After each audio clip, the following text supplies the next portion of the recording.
Hello everyone, and in this video I'll show you how to set up automatic payments on Bank of America, but first please subscribe to the channel. So without further ado, let's dive in. When we talk about setting up automatic payments with Bank of America, there are two ways to go. First, with the mobile app. Log in and access Bill Pay. Under Manage, choose Add Edit Accounts from other banks. Verify that the desired account is active. If not, proceed to the next step to add the account. Select Add Account and input the required information.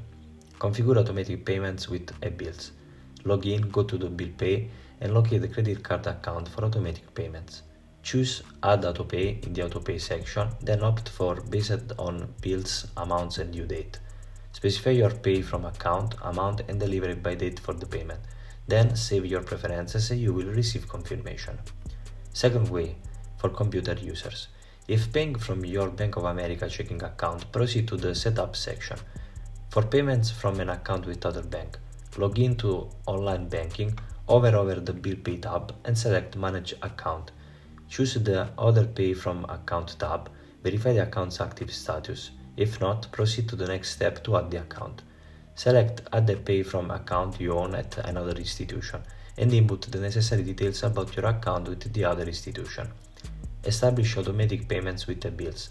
Log in, select the Bill Pay tab and locate the credit card account for automatic payments. Click the Autopay link next to the company and bill, select Set up Autopay, then choose Setup based on the e-bill. Specify your pay from account, amount and delivery by date for the payment. Select Start Sending Payments, and you will receive confirmation. And there we have it. If you found this tutorial helpful, please consider leaving a like and subscribe to the channel.